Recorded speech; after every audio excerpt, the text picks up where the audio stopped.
happy to have you here, and we want to welcome everyone back to the show. We had some scheduling issues, man, but we're back in the saddle, and we have a lot of content for you guys coming up for the rest of the summer. So I'm excited. I hope you are too. And I just wanted to do a quick intro of everybody. Of course, if you don't know who I am, my name is Chad Smith, right here in the house. We got my man over here to the left. We got the Rock over here. And we got right down here, like the Brady Bunch intro, we got my man Kaleem Kai Johnson in the house. And of course, right down here, the Sauce Man right in the house. And right down here, we got the one and only, we call him Dr. Tank, man, but I'm going to let him give you his full intro right now. You start with me, huh? My name is Dr. Emmanuel Cherilien, better known as Dr. Tank. I am the founder and executive director of Tank Educates, LLC. And just to give a quick background of that, I took my street name Tank, made it an acronym, teaching, advocacy, necessary knowledge, built a company around that. And now we go to schools and organizations throughout this country, trying to help disadvantaged populations with education. So we teach teachers how to teach us, and that's what we do now. So quick background, I also send a board of directors in Camden schools. I'm looking forward to this conversation. Love it, man. Well, if you guys didn't see already, follow the instructions in the Facebook post and authorize StreamYard to access your Facebook account, so that way we can see who's commenting, because right now with the software that we're using, we can't see, so we can only see through Facebook. And we want to put your smiling faces on our broadcast if you have questions. And as always, if you have questions, if you have comments, post them up. We're going to be monitoring them. I might dip off every now and then to check up on the comments and to put some people on the screen. But quick intro to the show. We're talking about if Dr. Tank ruled the world. There's a lot of turmoil, a lot of trouble, a lot of division, a lot of strife, there's a lot of things on fire right now. And the three of us have been talking about all these things, and we wanted to get Dr. Tank's take on the world as it currently is. And if we gave him the key to the world and everyone had to do what he said, what would he change about the world, and what would it look like a year from now? And we won't just get his opinion, his views. We'll also get Kaleem's views, Henry's views, and if we have time, we'll get my views also. But hey, anything y'all want to say first, fellas? Man, I just want to thank you, man, for joining the show, Dr. Tank. Yes, everything that, all your lives, all the videos that I've seen you share, you speak the truth, bro. So I can't wait to get into it and talk about these issues, man. Appreciate you. I love it. I'm just sharing it all. I'm just sharing it all over the place to make sure we get some traction real quick. Good. I love it, man. Cool. Yeah. And listen, and if you're listening to this, go ahead and share the broadcast to your timelines. Send it to all your friends. YouTube it. Gmail it. Yahoo, whatever you use. And if you use the old school AOL, share it on that joint too. Dial up. Dial up, all that. DSL. So let's get right into it, Doc. Listen, you got the key to the world. Like, give us your whole take on what's going on in the world right now on a macro level, right? Just talk about, what your overall view on the world's issues are. Yeah, first of all, that's one of the hardest questions ever. So let me start there. Yeah, it is. I'm a sociology professor, and we talk about macro level issues all the time. So this is actually a harder question than it sounds. But if I had to narrow down to one thing, I would say classism. And so I know the world likes to distract us with other isms, like, I don't know who that is, but big up to you as well, like racism and sexism, which I'm not saying those two isms are not true, but I think classism is much deeper than those two, and I'll give you an example I mean by that. Jay-Z, where he lives right now, Do you think he's dealing with racism with his neighbors? Do you think his kids are having any problem getting a quality education, even though that they have black skin like us? And so what I'm saying is that I think the issue is classism. The issue is that there's certain people that have more, that can do much more, have better resources, better supermarkets, better food choices, better schools, better quality of life, better healthcare, and that's all based off of class. And so if we eliminate class, we can get rid of maybe 90% of the social issues that we deal with. And so what I like to start the conversations by saying, I usually start my classes by saying, if I take two kids, one white, one black, have the same IQ, but change their class, all I gotta do is change their class, it wouldn't matter the color of their skin, the problems would exist based off of class. So let me explain that. The parenting would change based off of class. The school that put the two kids, even though they have the same IQ, would change based off of class. The teachers that teach them would change. The stores that, one kid would see Crown Fried Chicken, McDonald's, Popeyes. Another kid would see Trader Joe's, Wegmans, just better food options. And so what happens is, as after 17, 18 years of living in certain conditions, one kid has crazy barriers to succeed, while the other one has a more clearer path. And so for me, I wanted to start the conversation talking about the power of class and how that could really change the dynamics of many of the problems we see in society. So I'll rest there before I go too far with it. So the power of class. Yes, sir. Wow. That's different. That's way different. It affects everything. It affects the education level, everything. Yeah, man. If you really think about it, everything's really dictated by that. Like, we are an effect of a lot of that. And I think what society has done is distracted us with all these other things and get us bickering and fighting against one another, and we don't realize class is the issue.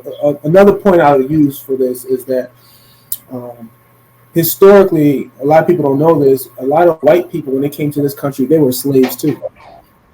But what they did, they told these slaves that after 7 years, you can buy your freedom and get out of slavery. But when you look like us, when we got our 7 years and got out, they ripped our freedom papers and put us back in. And so instead of these white dudes that got free out of slavery get mad at the slave master, they made it a class issue, and they were just like, these are the people that's really threatening your job and threatening your. And so they were coming at us instead of looking at the people that's actually moving the chips. I don't know if y'all still with me on that. Yeah. That's the beginning of class started with how they use it to manipulate us, and we're looking at the wrong problem. And so that would be what I would change if I ruled the world. Hey, can I ask you a question, Dr. Tank? Yes, sir. You brought up some good points, and it just triggered this thought, right? So, is it possible that racism, just basically race, the construct of race, was birthed out of the intentions of classism? That's a deep question, man. Racism was birthed out of classism. You know what? I would have to say, yeah. First of all, let me just level set the room, make sure we're on the same page. Race is a made-up construct, meaning someone made that up to keep us distracted, right? And built into racism is this idea that if your skin is white, you have more power and more resources versus if you're. So it didn't have nothing to do with what you had. We looked at a certain group and said, we're better than you because we have more power. All right. And that's tied into resources tied into class. So even though we don't call it classism, what if you really break down racism, that's really what it is. Because like I told you, people that get opportunity and resources tend to experience less of what we're talking about when we talk about race. They're not above it, but it's okay. So like right now, where I live right now, a cop will follow me for a little bit, maybe because he sees me. But once he sees like the neighborhood I live in, he makes a U-turn and he gets out the way because I think he knows class. Now, when I was younger and I lived in the inner city, they followed me and they pulled me and just make up something. But now he don't know. Dad, I don't know what this guy does. Let me just take it easy. And I think that happens not only with law enforcement, that happens politically, that happens in all takes. So, yes, I would say embedded into racism, the root is classism. Yeah, I would definitely. We lost Sauce Man. Sauce Man got mad at that last point. He just shut. Ain't no class, man. I'm at a point. We had a discussion on racism in America about 2 weeks back, and I made the point that America was basically founded on classism, not racism, because it was founded by Europeans who were trying to be like the lords who sent them over here, right? And they created a class of people, the African slaves, who they could be lords over. And that's been and what you said, I totally agree with, because if it weren't for African slavery, there wouldn't be a classism, because they always looked at us as lesser than them because we were livestock for so many years.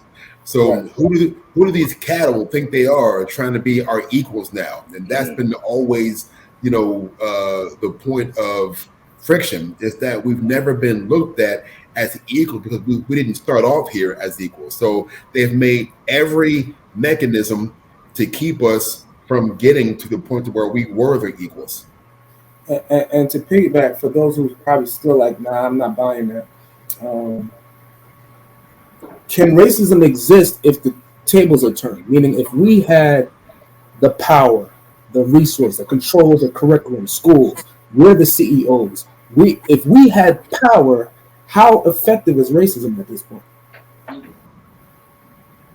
So it's because we don't have power, they can use this tool. So that's what I'm saying. It's actually deep.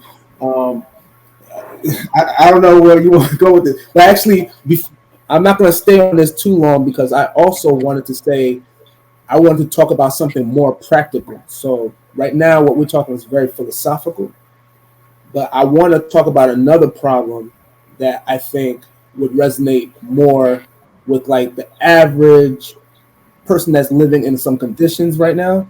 I want to talk about the condition, like something else I would like to change would be our fathers coming back into the home. And I'm really heavy on that one, because I think when I also look at us as a community, many of the problems, in my estimation, derives from the lack of fathers in the home. We lead all groups: white, Asian, Hispanic, with single female households. We lead all groups with less dads in the home. We lead all groups with less married people in the home. Not saying that all couples need to be married, but these are all things. There's an effect to that. So if you think about that, and then if you think of like even policy-wise, certain programs, the way they structure certain welfare and certain Section 8 programming, one of them is to make sure there's not a dad in the house. Right. To me, these are all structural things that are, and so we're now in a position, a bunch of kids are growing up not seeing a male figure in the household. And how does that affect the community? I think that's something else that if I ruled the world, specifically for my community, that'd be my number one look at. That's a great point, man, because it really does require the feminine and masculine energies, because without it, there's an imbalance. Oh, excuse me, y'all. Sorry about that. There's a phone ringing in the background. Yeah, that's cool. But no, that's a great point, man, because all the data suggests that, that the kids do better in an actual complete family home, meaning a mother and a father is in the home. So yeah, that the lack of that completeness does add on to a lot of the problems we have in society, especially in our community. A lot of things go unchecked. Instead of fathers, there's big homies. And I know I could hear some woman right now thinking, so what? You thinking it has to be a man? So I'm not saying it has to. What I'm saying is there's some effect to that. I personally believe, and this is gonna be controversial. So this is just one of Tank's thoughts here. Let me put my seatbelt on. Nah, hey, you're in a safe room. You're in a safe room, bro. You're good. I don't think a woman can teach a man how to be a man. No. So my thing is, I'm not saying it has to be his biological father, but this is where the uncle plays a role or grandpa plays a role. But there has to be a male figure that can show another man what a man does. And because there's a lack of that, a lot of us grow up trying to figure it out on our own. And then we look at TV, we look at media, and then it told us to be a man is to not get married, to have mad chicks on the side, and that made you a man. And so that's why many of us do it. But I dare say if we had a father figure in the house who said, no, this is what a man does, this is how you treat your mother, my wife, I think it would change a lot of perspectives as to what men actually do.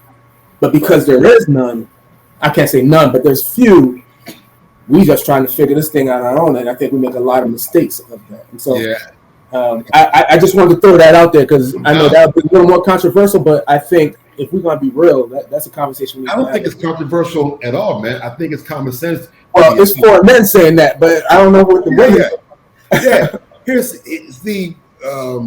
I feel like you're right on point when you say there's got to be more men that are involved in boys' lives. If it's not going to be his father, then there's got to be other men involved in that man's life, in that young man's life. There has to be. Because otherwise, what do we see happening?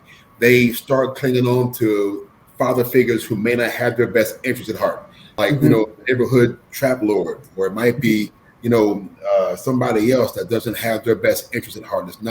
That's just trying to use them for whatever purpose. So, like you said, the uncle, it could be the grandfather, right? It could be a good brother in the neighborhood, who wants to connect, with the young boys, So I think the value of men has definitely got to be increased in women's minds. And I also think it's super important also because a lot of us become fathers and we didn't have fathers. And we have no idea how to teach a boy how to be a man. So, we have to have even adult mentors for new fathers also. That's a good one right there. Well, yeah, I remember Tony Evans did a series called Kingdom Men Rise, and it was all about his father deciding 60 years ago that he was going to break the cycle. So you have Tony Evans' father, then you have Tony Evans, and then you have Anthony Evans, and they had a start point because even Tony Evans' father didn't have, that man. So it makes me ask the question, if we're going to be having like mentor programs and things of that nature, should mentors be guys that came from a household with a father? Because if not, you're bringing in someone that came out of the same brokenness that we're trying to correct. Yes. And are they able to teach effectively? So are you going to put the social studies teacher in the science class is what I'm asking.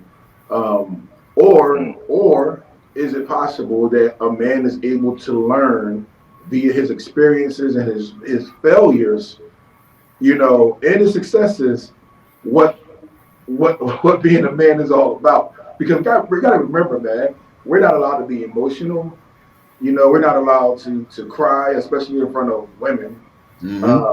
We're not allowed to make a mistake. The average life expectancy for a black man used to be 54 years old. You can contribute that to a number of things, but a lot of it was stress due to this idea that I'm going to be the breadwinner at all costs. I'm going to work up in GM for 80 hours a week, come home. He like busting it down, so he got 8 kids.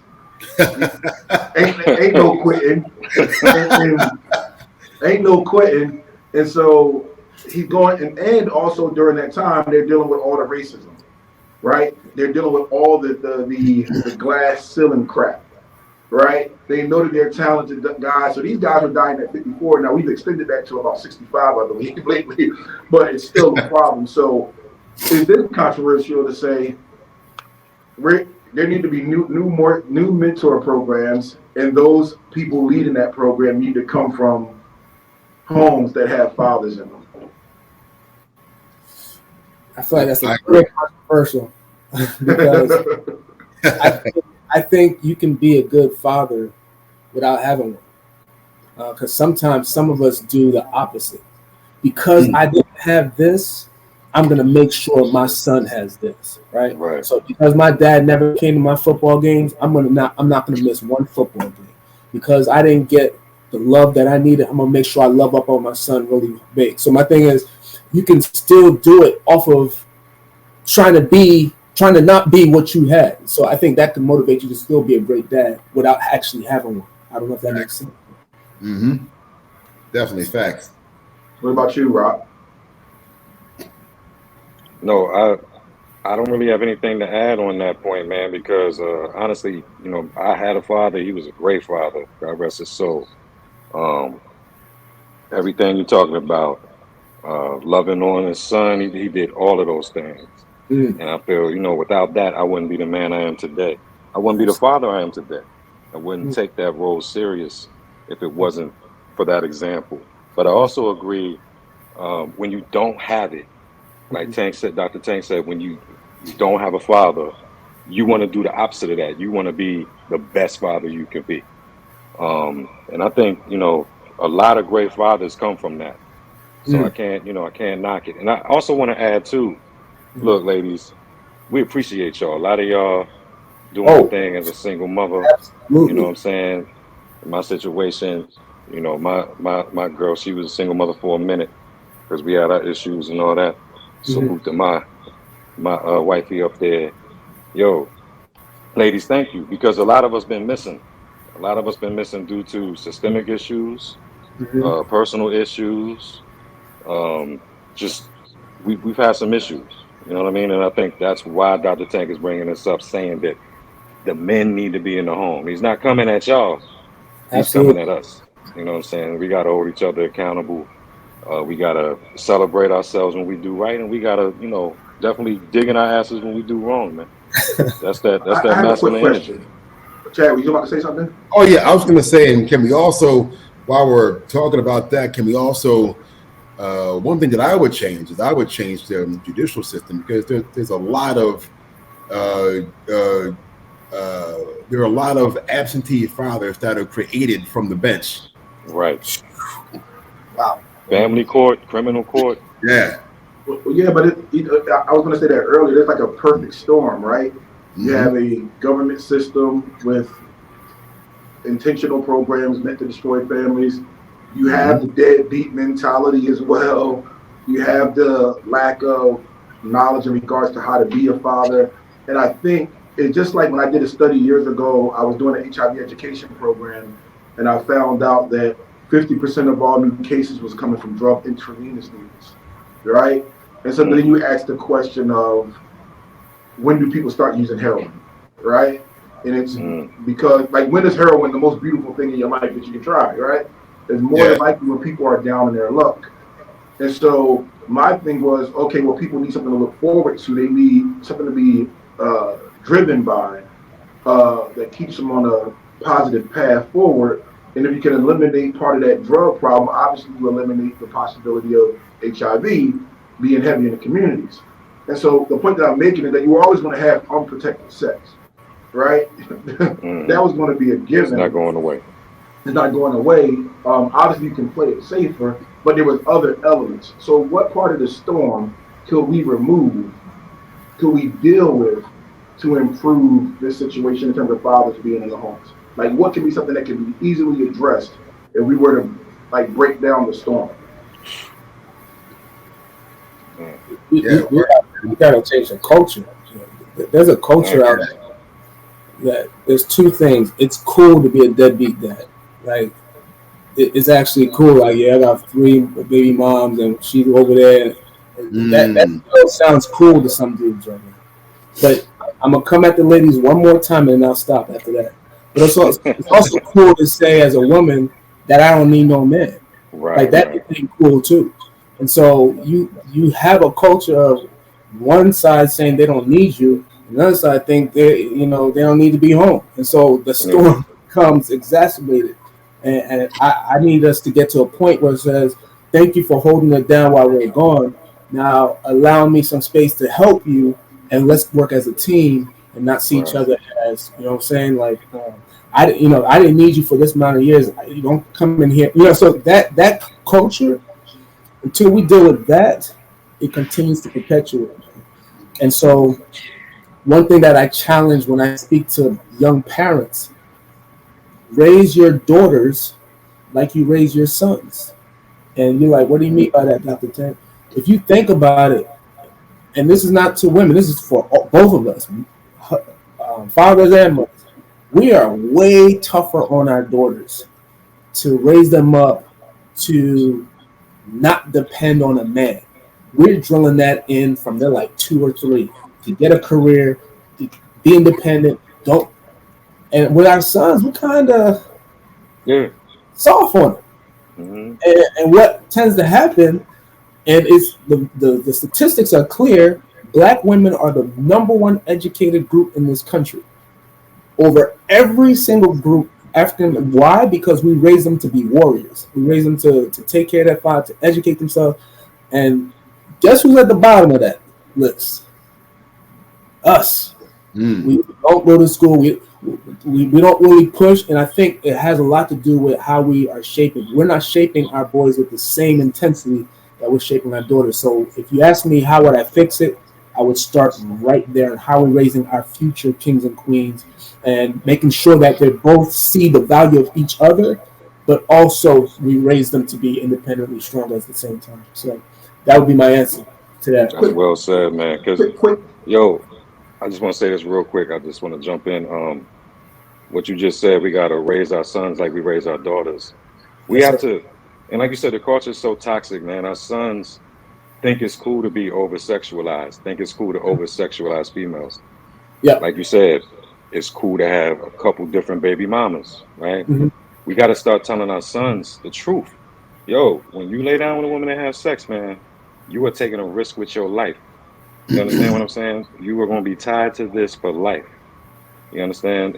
We're not pushing that narrative in the significant areas it needs to be pushed, because honestly, it's a lot of it's being drowned out by the culture, by our music.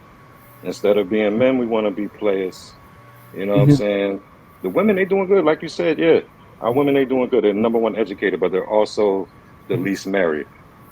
And you know, it's not all their fault. You know what I'm saying? It's the dynamic that's going on between us is just so divided and competitive. And I mean, we're at a point where it's like everyone has to put their pride down and team up. You know what I mean? See, I'm going to put some of that also on, like, I think boys and girls, I know just from here in this area in Washington, well, not here, I'm in Frederick now, but in Washington County, I know there's been a sharp uprise in preteen pregnancies and also preteen STIs also, like with women, with girls, and it's been a huge spike in sexually active girls also. So I think there's tremendous pressure on young girls to have sex. If you're not cool. You know, if you're not being promiscuous, you're not cool. If you're not having your hot girl summer, you're not cool.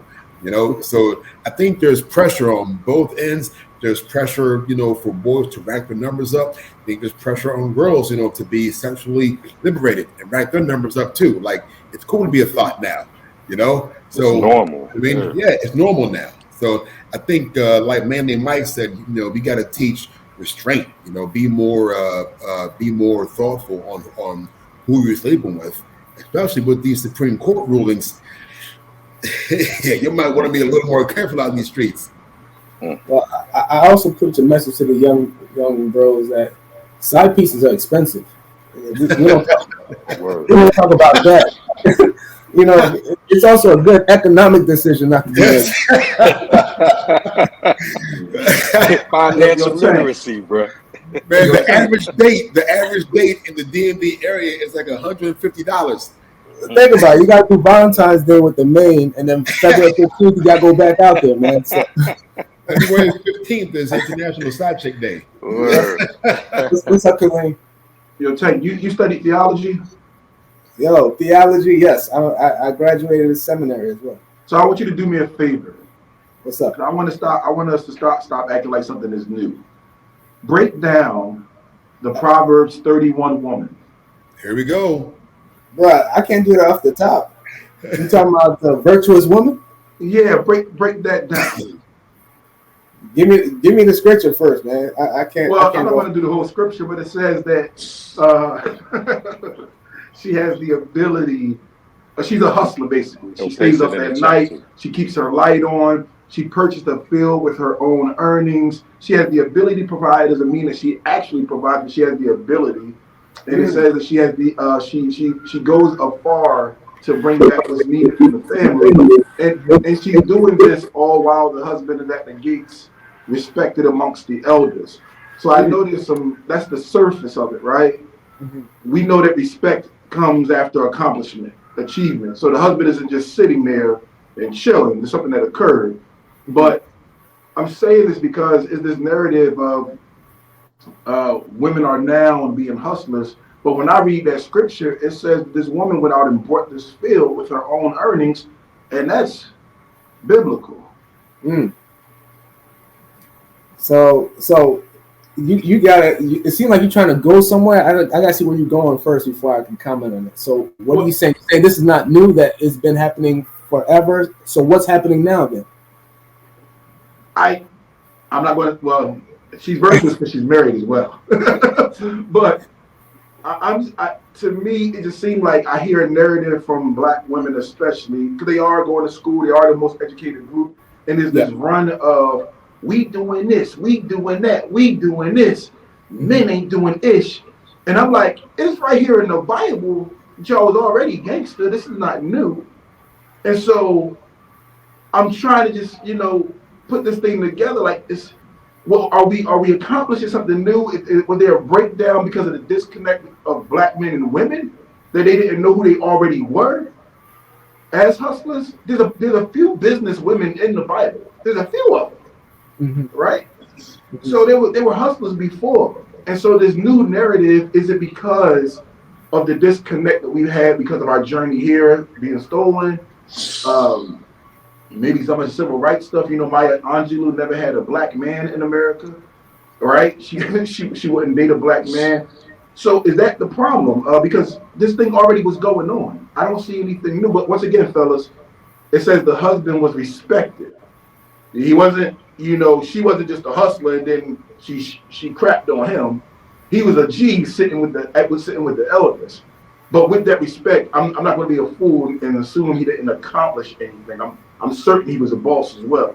So, I mean, what do you think? What I think is that there is an effect of, I can only speak for our community, so I'm talking about our community. The effect happened with slavery, in my estimation. And I know I hate saying that because it becomes cliche. Well, you think everything's slavery, but if you see your man being emasculated right in front of you, can't protect you, and you then become the person that's taking care of the family and then educate yourself, you're going to have a hard time respecting your man after that. And in the situation we are right now, where I told you they are the number one educated group, and we tend to be the least educated, you throw in the systemic stuff like jail, the streets. The question then becomes, what are you offering me that deserve my respect? And that's a hard question. So I'm going to end it with a story. Mm-hmm. Before I was Dr. Tank, I was Emmanuel. And my wife right now, when I met her, I was unemployed. She would pay for all our dates. she would put gas in my car. I had nothing to offer her but a drink. Hold on, stop right there, Tank. Stop right there. Because there's a bunch of women that got their eye on you right now because of who you are. Right? And seriously, and because of what you accomplished. Correct. And they don't see what you have to go through sometimes. Mm-hmm. And it's a real one that'll stand by you through that process. I know you're going to get to a point of what happened. Correct. But if the fact still remains, there was a journey, and that woman was with you through the journey. But go ahead. Now you hit the point I was basically going to make, is that we are now saying to men, you need to be put together for me to even think about giving you a chance. But then you see me now and be like, yo, Dr. Tank got it together. See, that's the dude I would probably date. But I'm trying to tell you, when my wife met me, you wouldn't even give me a chance because I didn't have no money. I didn't have no education or money. So she would put gas in my car. She would pay for our dates. And let me tell you what happens. Let me tell you what happens in this story. I finally get a job. I get a college degree, right? And then the guy that was broke was now in a position to tell his wife, you can stay at home and help with the kids, and I will work. But that would never have happened if you were short-sighted that you have to be this certain way. So what I'm challenging is that we have to get to a place where, I'm not saying to lower your standards, but you can't just say he has to be here and like you were always put together. You know what I'm saying? So I'm saying I believe in potential. So you do have to look at the resume, see if there's potential there, but give a brother a chance because you don't know what the brother will actually come out to be. And I think a lot of people have been writing these dudes off. And then, I don't know if you heard the thing, back then they used, back then they didn't want me. Now I'm happy. What's that song? Mike Jones? They all on me. Yeah, man. I see that. Listen, I see that with all the people I went to high school with. You know, like now the dudes that you gave no attention to, now you're like, oh, what's going on? So I'm just saying, I think that plays a part. Like sometimes you just gotta, give a brother a chance and not always have this expectation that he has to check all these boxes before I will even give him, because I think we're losing a lot of good men by doing that. Let me chime in real quick. Yes, real quick. I want to end on this because on the same subject, and I'll let you jump in, Chad. My bad. But that doesn't mean what he's saying. I hope everybody's paying attention. It doesn't mean not to hold your man accountable to his potential. Oh, right.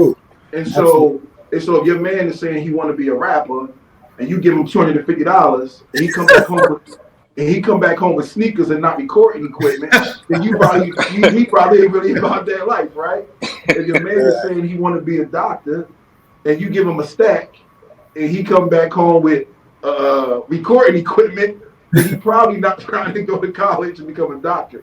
So if you're a woman or man and you're going to date somebody because of the potential that you see, then you have the right to hold them accountable to the potential. So I just wanted to jump on that real quick. Yeah, definitely. And I want to be clear because I don't want the wrong message to leave you. I am not telling no one here to lower your standards. If you have certain standards that you're saying I want, I'm all for it. I'm just saying we now have a propensity to say that men ain't this and men ain't that. And I think that mentality makes it a lot harder for us to restore a lot of these relationships in the community. And that's what I'm really trying to get at. Well, just to address what Kaleem had mentioned about the hustler woman back in the Bible, Proverbs 31. If you look at that relationship in that verse, in that entire chapter, it was a partnership. The man was in the front. The man was a leader. Obviously, he was with the elders. He was well respected. He was what women will call today a high value man. And when he was doing his thing, his wife was handling business, from her end. She was handling the house, like she had servants. She had, she was a boss. She made and sold things, and she taught the children, And so it was a partnership. But I think what happened to that is I think the wrong people in power realized that this theology could be used as a means of control. So they manipulated this beautiful book, this beautiful manual on how to live life, and they bastardized it, and they used it to A, control their women. They used it to B, control African slaves, and they still today they use it as a means of control and to gain power. When the bottom line about it, like if you truly believe in the theology in those pages, you know it was not meant to be a means of control. It was meant to be a means of telling you how to live a life. Structure. It's structure. It's discipline and it's love. You know, and I think that's where the problem happened. And as far as I think we could probably all use a good dose of learning how to pick better partners. I think men can learn how to pick partners that aren't based on looks, like 100%. Like it's okay to like what you like, but I don't feel like, you know, we always have to make that our first priority, you know, for choosing who we choose. And I think based on the numbers, Chad, it's very important, Chad. Come on now. Yeah. I gotta be able to look at you. Hey, no. I'm not saying like you gotta pick the Ugmos. You ain't lying. I gotta coach you for a reason. I'm just saying, like, you know, you gotta realize that if you think about the number of, well, maybe what a lot of us would consider to be like a perfect woman, like there's not a lot of them. Everybody can't have that. Just like every woman, you know, can't have that 6-figure dude with the Mercedes, you know, like there's not enough, you know. So on some level, like you got to manage your expectations on what you can really, you know, have. But like you said, if that's what you want, then you got to be able to accept the fact that you might be waiting for a minute. You know what I mean? Like, you know, yeah. But then if you want that 20% of what you really feel like, you know, you want, that whole 80% that's going to be good to you, that's making a decent living, you know, that or if she's a female, she takes care of herself, you know, she's healthy, but we're overlooking them because of what we want these ideals to be. Listen, the majority of men in America don't even make 6 figures until they're in their late 40s. That's right. Like, and it's been less of us. You know, part of that selection process too, real quick, I'm not going to be long-winded with it. So I went to, you know, my lady's family reunion, right? This past weekend. And, you know, hey, man, I have a daughter. So part of a good selection process is the vetting process. If you're blessed to have a family, if your lady is blessed to have a family, your lady should be bringing you around the men in her family. So the men in her family can vet you. I ain't saying, you know, they're going to threaten you. You can't go in there scared, man. This ain't Bad Boys, right? You know what I'm saying? You have to be open enough to be vetted if you love this woman. You know what I mean? You got to think ahead. Like, yo, those men need to see that, you know, what time I'm on. And then they can, you know, confer with my lady and let her know whether or not I'm a good, you know, look for her. Same thing with females, fellas. You know, bring them around your sisters, your cousins, your moms. If you're blessed to have that, and they got wise counsel and discernment with that, there's no pettiness. They really want you to be happy. Bring them around, because the vetting process is important. You might have a standard that you want, like Chad said. You might want that, you know, whatever's hot, like Meg Thee Stallion. You want to look like Meg Thee Stallion, but Meg Thee Stallion is a lot of headaches. You know what I'm saying? So yeah, that's what I wanted to say, man. Bring them around your family. Let the men look at your man. Let the women look at your woman. You know what I'm saying? Let them get to know each other, man. I want to add something, but I want to actually go back to something that was said that I'm actually going to challenge you 3 brothers on the call with. Traditionally, I hear, especially in religious circles, that the man is the lead. The man should be the leader. Women should be, you know, following the man. Is that always true if your wife is naturally the better leader in the relationship? Like, does that go across the board, or do we look at the dynamic of the relationship, meaning that your credit's 350, you have zero in the bank, you can't manage cash, but you saying I'm the man of the house, I should lead the household, and her credit's at 800, and she has the cash. So wouldn't a good leader be like, maybe I shouldn't be managing the cash? So I'm trying to understand, when we say that you're the lead, is it in all situations, or is it contextual to the relationship with the two people that's involved? Well, I look at it like this, man. Like if we're in a submarine, and there's always a structure. There's the captain and there's the first mate. Hemi knows how this works. He's a military man. I don't know nothing about submarines. I was Army. You want a seaman? It's like pause, yo, pause. It's like you have a captain and you've got the first mate. Like, so if we're the crew in the submarine, the captain is ultimately responsible for the direction of the submarine, but nobody looks at the first mate as any less than the captain. His authority is still what's what in the submarine. So if I look at a husband and a wife dynamic, even if you have a lower credit score, even if you might be making half of the money that she makes, I think at the end of the day, I think it's just my view. I think that the man should still be the leader, meaning that if we have a decision to make, for the most part, I think the final word should be with the man of the house. That like not on now. That being said, you have to trust your wife also. Like you have to listen to your wife's best counsel, and you can't. You got to go with what the best path is. So if her idea is actually more practical, I'm not going to go with what I want to do just because it's what I want to do. So, but ultimately, the decision is of what we're going to do is left with the captain, but the captain depends on his first mate, for the overall good of the crew. That's just my view. Interesting perspective.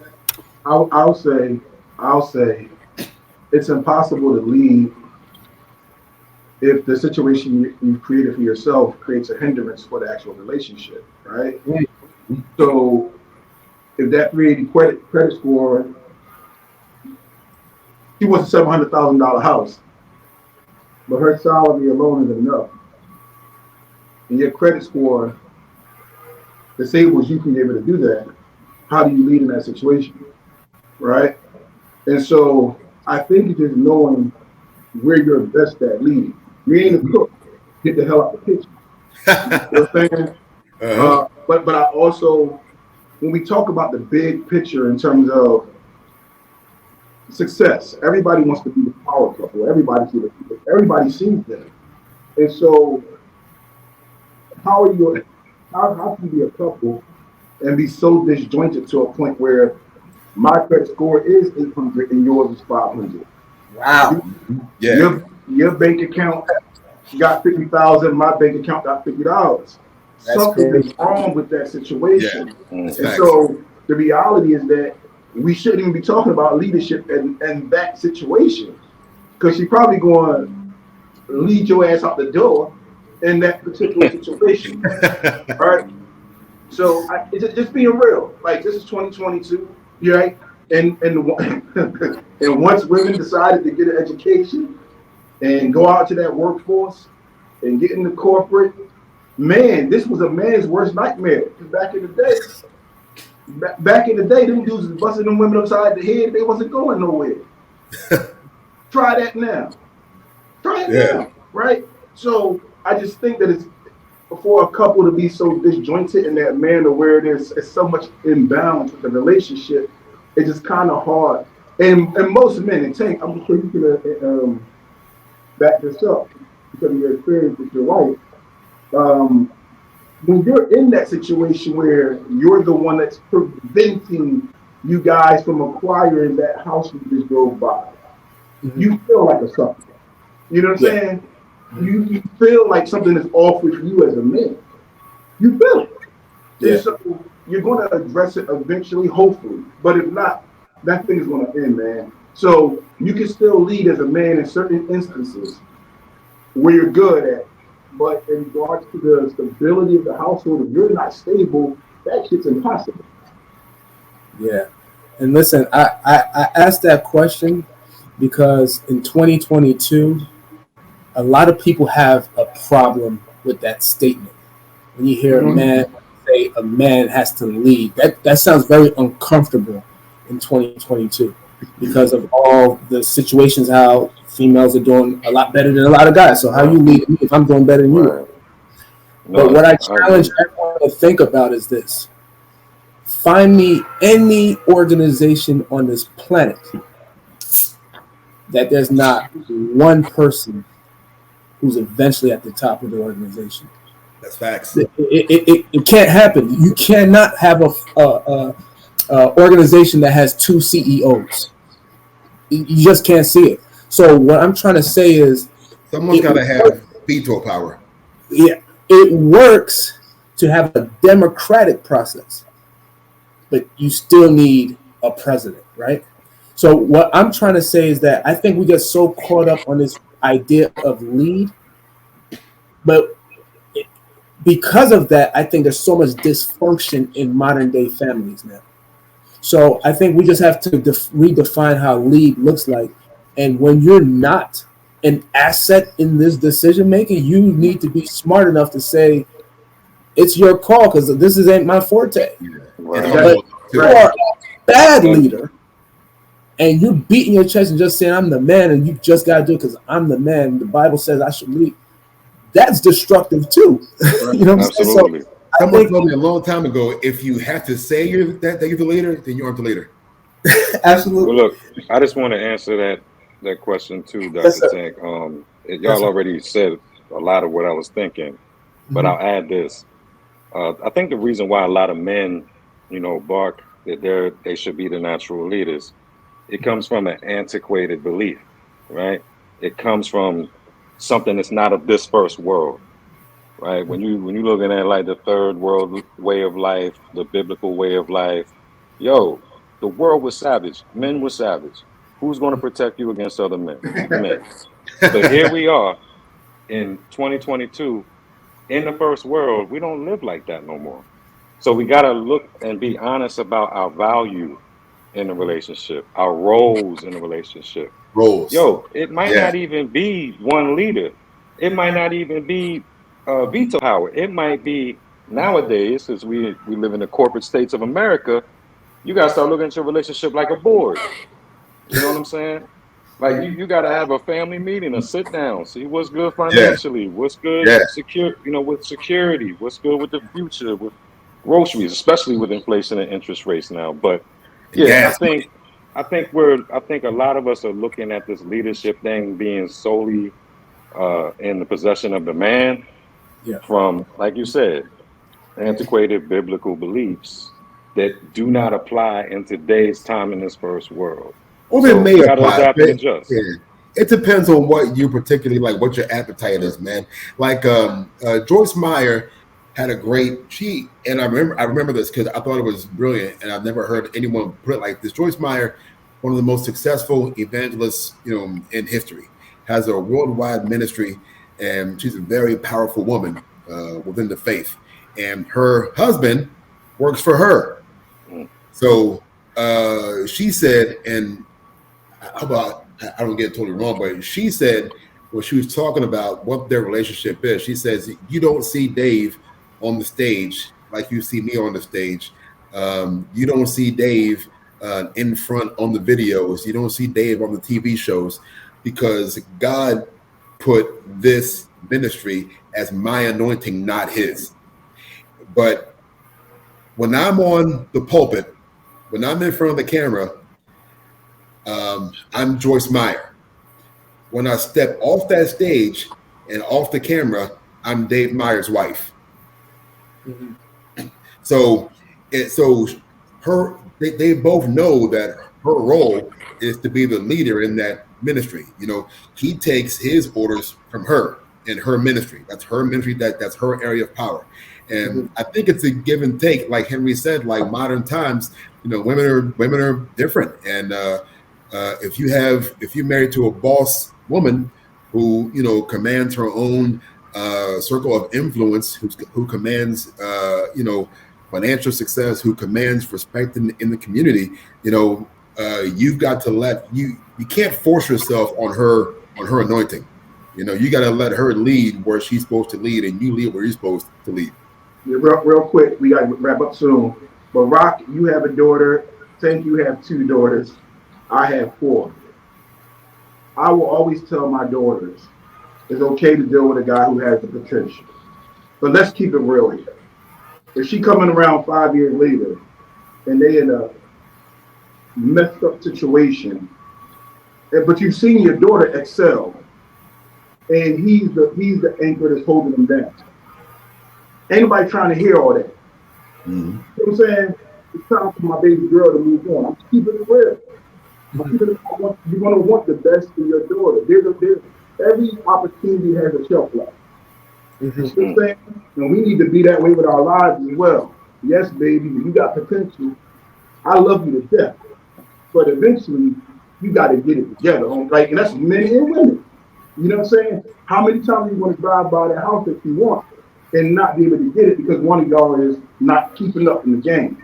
We have responsibility. But listen, real quick, we got about 12 or 10 minutes. The whole thing was if I ruled the world. Yeah. So Tank, I know you had some time to think about it. I'm looking at your neck, straining it. So I know you got some thoughts running through the neck. With all the things we talked about, right? Yeah, you see him coming after me, man. Yeah, I see it, man. Yeah, all the things that we talked about. And I'm seeing a lot of people say, real quick, I'm seeing the women say they play the background and all that. That's not what I'm seeing these days. Across the board, from reality TV and all that. But whatever, we can talk that talk. If you ruled the world, Tank, what you got, man? If I ruled the world, what do I have? Mm-hmm. You gotta give me more on that question, brother. What do you mean? No, that meant like, what was your answer from the hour? So I'm going back to the beginning. Yeah, what was the change?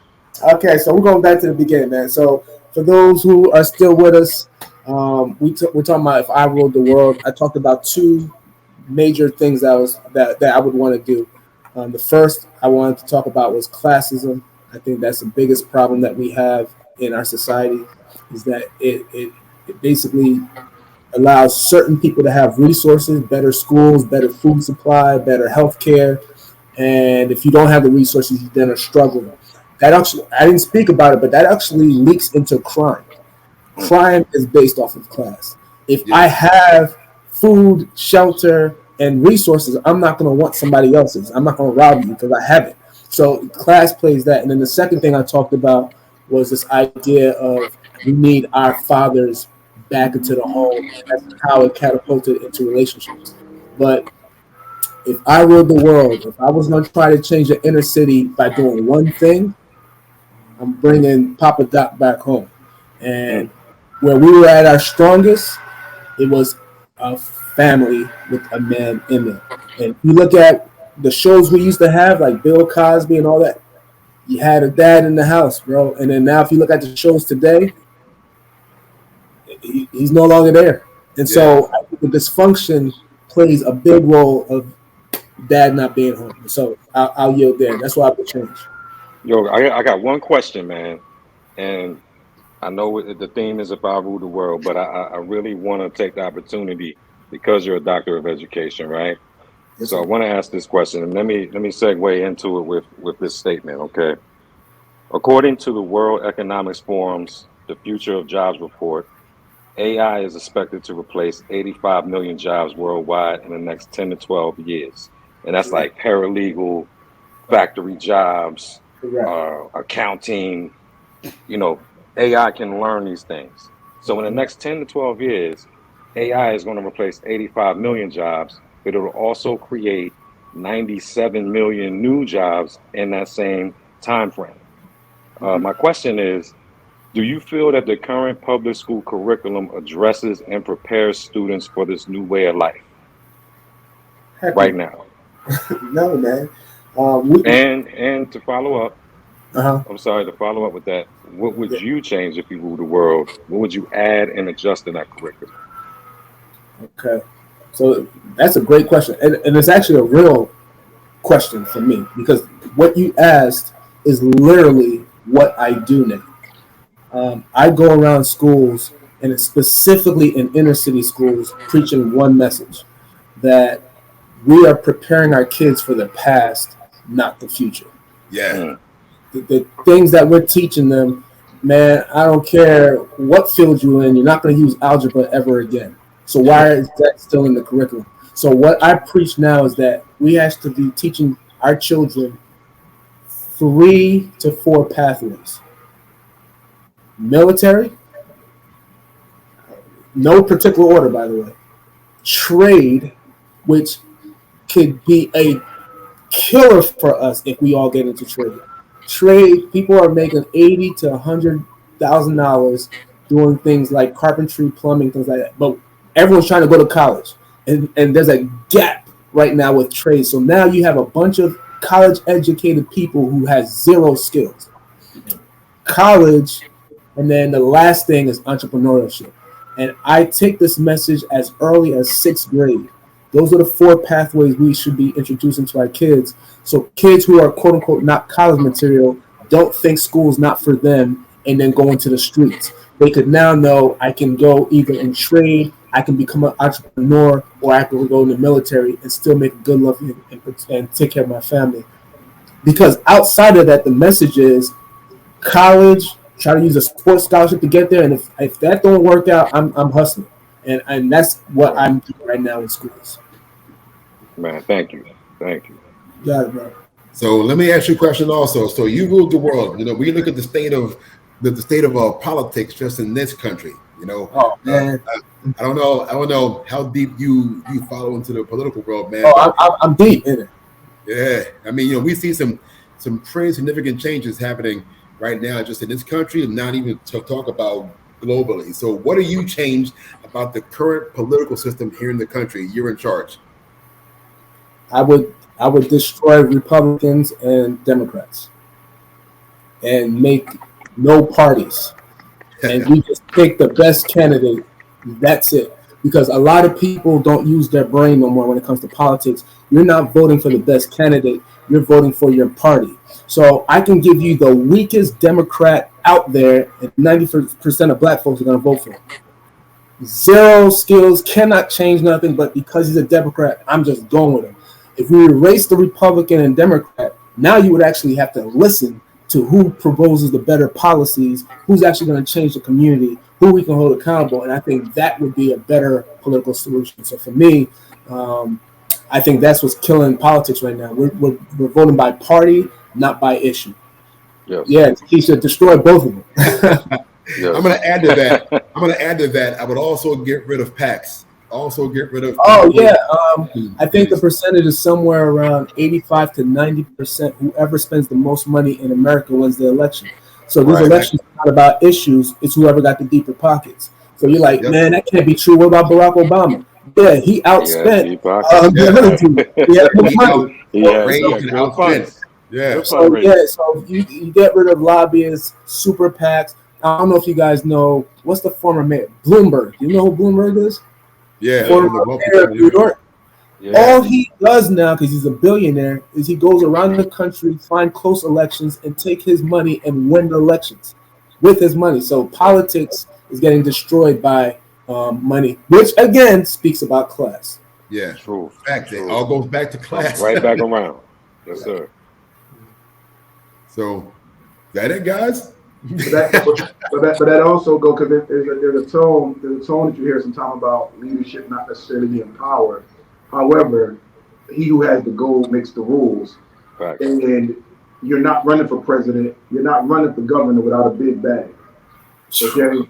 Right. And so we are voting for the people that have the most ads. and the most influence over our psyche versus our best interest. And so we gotta be real about some things, man. Like if you're gonna run for one of these big offices, you gotta have some bread.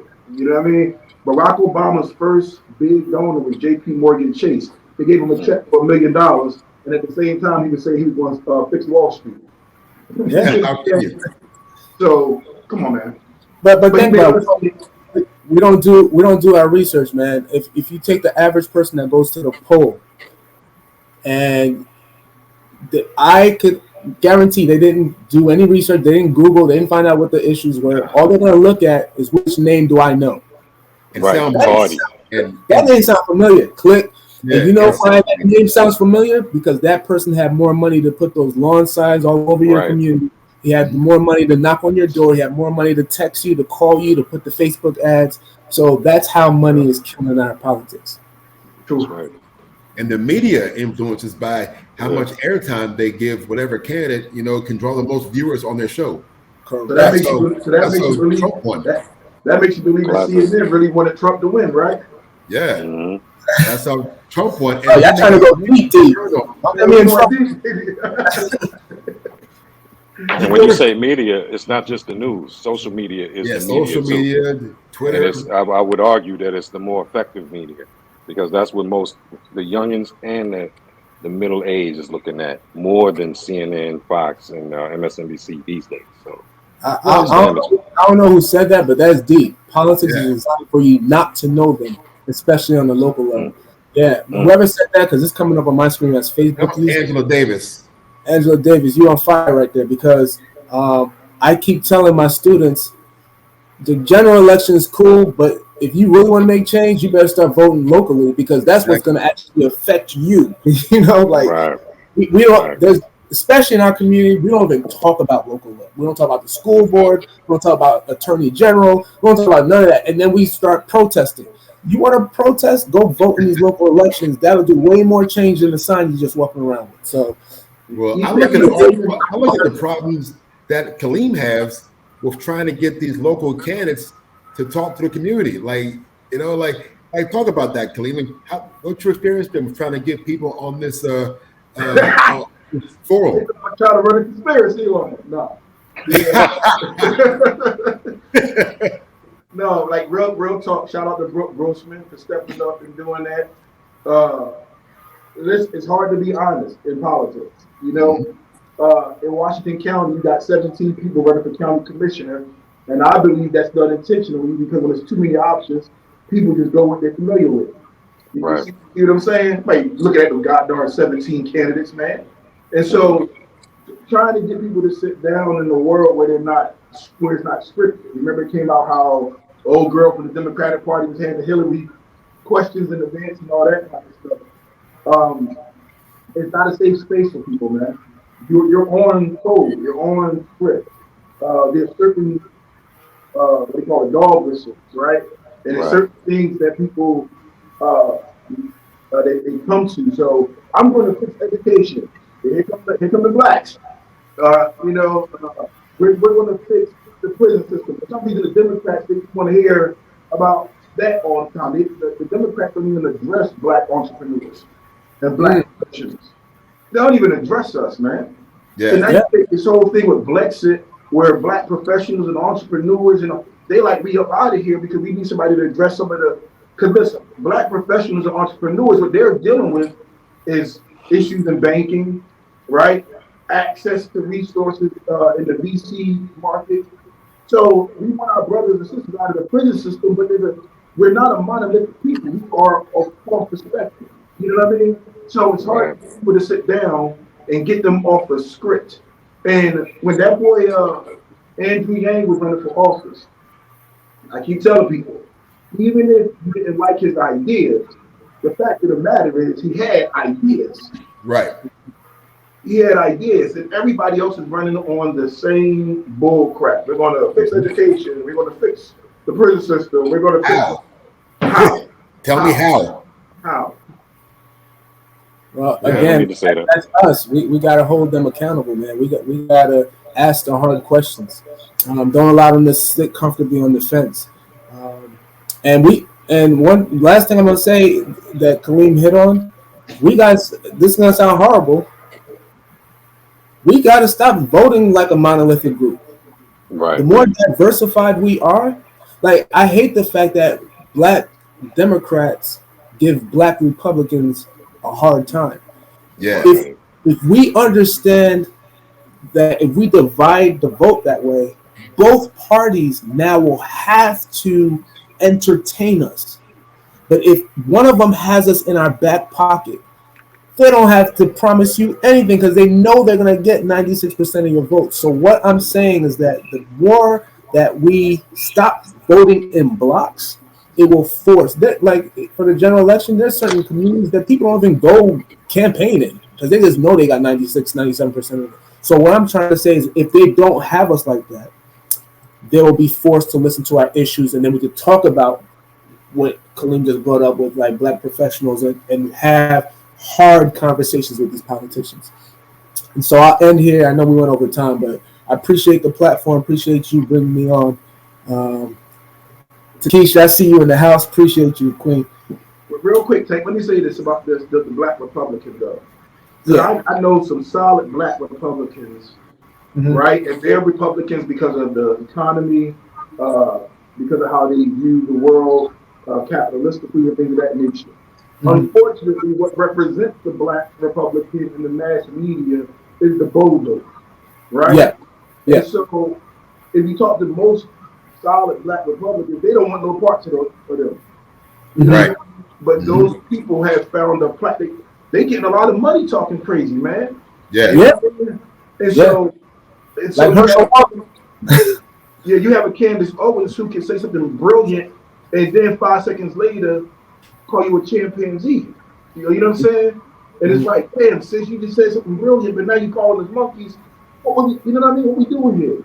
And so I think that's one of the issues is getting rid of the dirt balls, and then those people that really represent that party in an effective manner, represent black culture in an effective manner, step into the forefront. Then you'll have that break that you're talking about. But as long as you have those idiots, man, representing what a black Republican is, it's going to be a problem. Yeah, and so what I'll say is this. I'm not a black Republican, just to let my viewers know, but also that's going to shock the world. I'm not a black Democrat either. I'm a black independent. I vote whoever's the strongest candidate gets my vote. I don't care about me too. Your policy. If you are better than this guy and the stuff that you're talking about will affect my life, I'm going with you. But let me answer something right. Can I clear something up real quick? Yeah, go ahead. And so everybody knows I'm unaffiliated. So as a black independent, and just clear this up because there's a lot of talk about what privileges you have in the midterm elections. Now, there's a rumor going around saying if you're an independent, you can't vote unless there's independents on the ticket. Okay, so in the midterms. Okay, so you can't vote in primaries. Let me just say primaries. What I experienced. So, as a black independent, the rumor is that you cannot vote in primaries. I think what it is that you have to pick a party to vote. Right. So you have to say I'm a Democrat or a Republican. You don't have to vote Democrat, but you have to pick a party to vote in the primary. Isn't that something? Someone says that's not true. That's just my experience. They forced me to pick a side for me to vote in the primary. And then once I picked a side, then I was able to vote in the primary. I couldn't vote as an independent. I tried and they told me no. So if that's not true in Maryland, that's how it was in New Jersey for me. So someone says not. I think she is. I heard that in Maryland, though. Okay, so that was. Someone says you can only vote on the party you pick. I don't know if I can agree with that, but that's just on me. Yeah, but that's my experience. So maybe other people have different experience. But that's okay, my. Sorry to interrupt. I was trying to make a point though about the black Republican. I think I lost. That's my fault, man. Oh yeah, I got it. If you take our community values, most of them do not line with the Democratic Party. Facts. Just hear me out. I'm not pushing the Republican agenda. I'm just trying to get us to think for a quick second. That's facts, though. Look at most of our civil rights leaders, most of them get in line with the Democratic Party. There's a shift that happened in the 60s. So I think what's hurting the Republican Party is that they have a lot of racism in there. So I dare say if you took the racism component out of the Republican Party, a lot of black people would actually be aligned to the conservative. When you talk about our family dynamic, when you talk about the religious component to us, but the party became so perverted with white Eurocentric values that it's you almost feel like a sellout when you vote for them because of all the crap that they're doing. So it's almost like black people are voting for Democrats not because we believe in their value system, but we just feel like they're not racist. And I don't know if that's a premise to actually vote on. So both parties have a lot of work to do. I'm not saying one's right and one's wrong. I just think both have a lot to do to address our community directly. And whoever does a better job, and right now Democrats are doing a better job in it, so that's why most of us vote Democrat. But I just don't think value-wise we are aligned. Hey, well, don't forget it was Democrats that sponsored that crime bill from the 90s. Bro, you're going to get me in trouble. I'm trying to right in the middle here. Yeah. Let's wrap this up. I'm gonna go. Someone said they're both racist. I agree 1,000%. Yeah. Malcolm X said that. You know. So. Yeah. Because people talk about the crime bill, and it's true, but Reagan set the stage with the drugs. Okay. Right.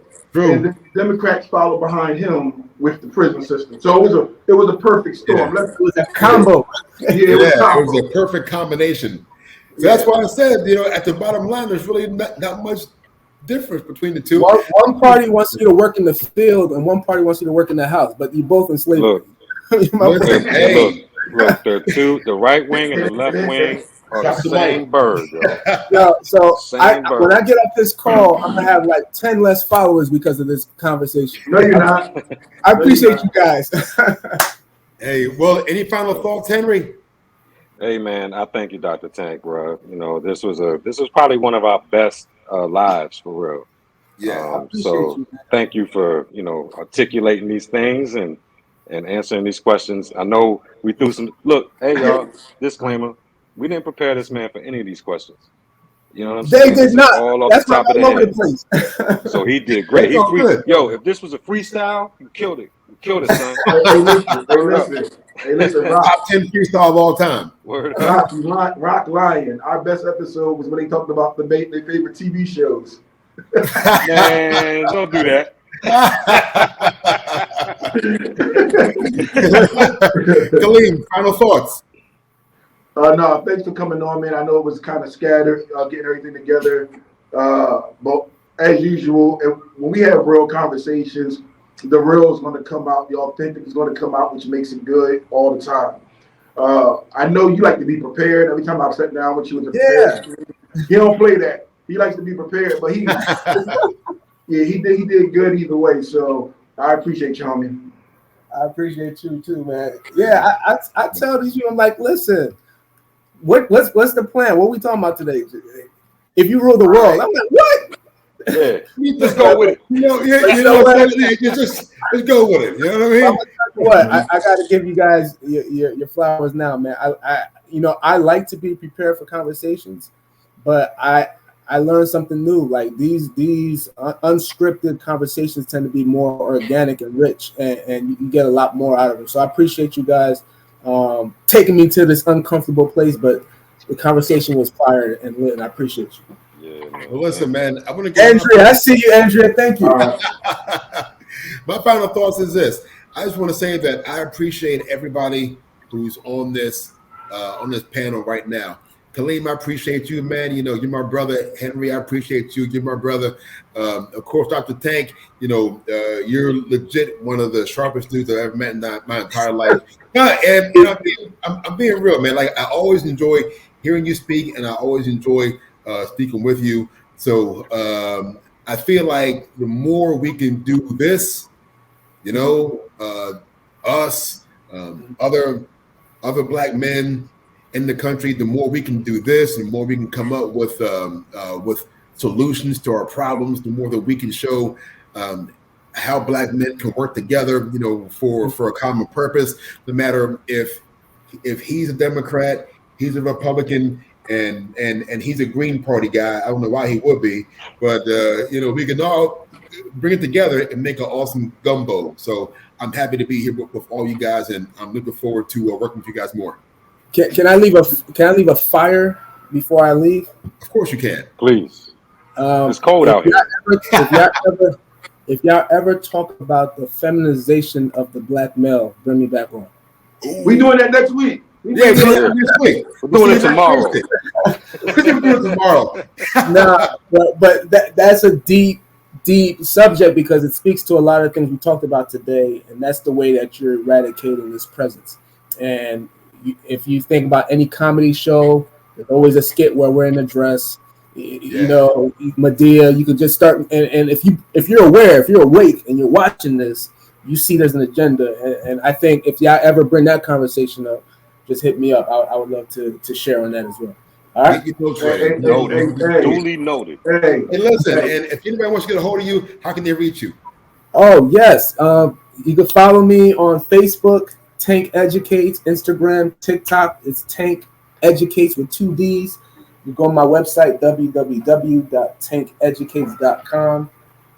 Hit me up. Bring me to your schools. Bring me to your organization. I do professional development. I do leadership trainings. I do diversity, equity, inclusion training. So whatever we're doing. And my ultimate goal by the end of the year is to be teaching college courses inside prisons. So if I can't get these black men, I'm going to pull them out of there. All right. So that's my ultimate goal, brothers. All right. Hey, listen, fellas. If your girl asks for a watch, tell her there's a clock on the stove. You need to watch for it. The count's on the microwave. You need to watch for it. My man, Dr. Tank. I'm out of left field, man. And we appreciate everybody who tuned in today. We thank you. This was sort of like a soft reset of sorts. We got some really cool stuff coming up down the line. We appreciate all you guys. Please leave more comments.